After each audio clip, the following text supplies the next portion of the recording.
And we can just dance the night away until we get no more. I'll shake all the hurt away so you can feel and forget who you used to be. For just tonight, could you just dance the night away? Do you feel like you're always thinking about food, what you're going to eat, what you shouldn't eat, what you already ate, what are you going to eat later? There's so many food thoughts that can honestly dominate our lives. And honestly, like this is super common. And it doesn't mean that we're weak, it doesn't mean that we're broken, and it doesn't mean that you need more willpower. So if food is taking up a lot of the mental space, there is a reason, and the reason probably makes sense. Maybe the mental load of food is fueled by restriction. It can be either mental or physical, like dieting or undereating or skipping meals. Even thinking I shouldn't eat that. Your brain increases the focus on food when it senses scarcity. So when we're dieting or when we're trying to restrict, we have survival mechanisms and our brains are literally wired for survival. And that's a good thing, right? We can't just not eat forever because then we could just die. And we're wired to want to survive. Our bodies are wired to want to survive, and we have these survival mechanisms. And so our brain is wired to prevent starvation. So when it senses famine or when it senses scarcity with food, which that can be produced through a lack of access to food, but it also can be, it's the body senses the same thing when we're dieting too. So if the body is sensing that there's a scarcity of food, it's going to increase food thoughts. It's going to increase cravings. It's going to make food, the anticipation of how good food is going to taste, it's going to make that feel more rewarding because it senses this scarcity, because it feels like we're not getting enough to eat.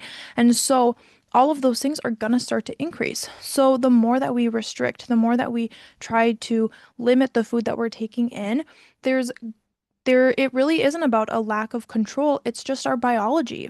It's going to increase our food thoughts. It's going to heighten our cravings. It's going to do all of those things because our body is saying there's a lack of food and we need to start seeking it out so that we can survive. It can also be an emotional or mental deprivation as well. So it's not just about food, right? It can be about pleasure or rest and emotional needs too. So food thoughts or food becomes louder when other needs aren't being met. So sometimes we have emotional needs that aren't being met, or even physical needs like rest or thirst that isn't being met. And sometimes we just naturally assume that it's we're hungry or that we need food when really our body has so many needs, and sometimes those needs aren't being met. Food rules and moralizing food can also create restriction for us, seeing food as good and bad. If we see a lot of foods as being bad, that's going to create restriction. Feeling guilt or shame around food. Those rules that we have, if we break them, that's going to cause us to feel guilt and shame. And the more that we keep food, you know, the more that we keep food or seeing food as good and bad, the more that maybe we're going to become obsessed with food and have these increased thoughts because we're seeing food as something that we should be restricting or limiting. And so discipline or dieting actually makes these food thoughts a lot worse because the more that you try to control food, the more your brain is going to think about it. The more you try to restrict, the more your brain is going to be seeking out food. And so the cycle is that we restrict, we become obsessed, we overeat, we feel guilty, and then we repeat. And that is just this diet cycle that keeps us stuck. And that's why it's so hard to get out of it because what we think is the solution is really causing the problems. The restriction is causing us to overeat or to binge. And then because of the binge, we restrict. And so it's just creating this cycle that it's so hard to get out of. So, what does actually help? So, first of all, eating consistently, right? If we're eating enough and we're eating consistently and we're eating regular meals, we're feeling satisfied, then we're going to have less thoughts of food because we're adequately feeding ourselves, right? We're not restricting, we're not creating this scarcity around food, so we don't have as many of those thoughts. If we remove kind of the mm, if we remove the restriction around food or not really seeing food as good or bad, that helps not create restriction around food because if we don't really see food as bad, then there really isn't anything to restrict. So neutralizing food can help, giving yourself permission to enjoy all foods, that can help. And also, another thing that can help is building trust up within yourself and within your body. Respond to hunger accurately, honor the fullness that we have without pressure. And over time, this reduces the urgency around food. So, here are some maybe grounding questions or reflection questions for you. So, things like, am I actually, am I under eating today? Am I overeating today? Am I eating consistently? Am I fueling myself adequately?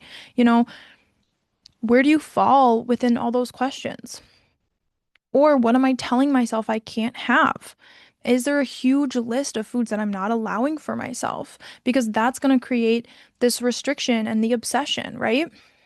What do I actually need right now? Is it really food or is it rest? Is it water? Is it comfort? Is it stimulation? Do I need to do something active? What is my body actually needing right now? And another question, lastly, is that what would trusting my body look like in this moment? So, food thoughts and food obsession can be so all-consuming in our lives. And honestly, it just can take up so much space and so much energy and so much mental work that we don't have anything else to put energy into. And it's draining and it's exhausting. And it's just like we have so much more that we can do in our life than sit here and think about food and try to restrict and try to eat only good food. And we just have so much more that we can do with our lives than just spend all of our time thinking about food. But the thing is that it's not about discipline, right? Your body is responding exactly how it's supposed to because we are wired to survive. It makes sense. So, we want to see our bodies as our partner. We want to work with our bodies instead of against it so that this food noise and our food thoughts and this obsession can become quieter. So I would encourage you to reflect on some of the questions from the videos. Ask yourself, how am I restricting food? How is that making, food thoughts more prevalent in my life? Is it? Are there any trends that I'm seeing? I do have a free resource for cleaning your plate mentality on my website if you wanted to download that for free. And I think that this work is just something that I feel so passionately about, especially for women. I just see that so much of our lives and so much of our energy is consumed and taken up by food and what we're eating and how what we're eating impacts how we look. And I just think that so much of our lives being consumed by that is really doing us a disservice. We have so much more we can offer to the world. We have so much more that we can do if we kind of get out of our own way. But it's so hard to do that when so much of our thoughts and so much of our lives are really consumed with food and what we eat. And to me, that is tied to our weight. A lot of times, the food obsession and the food thoughts stem from restriction. And restriction, we're restricting because we want to lose weight. And it makes sense. It makes sense because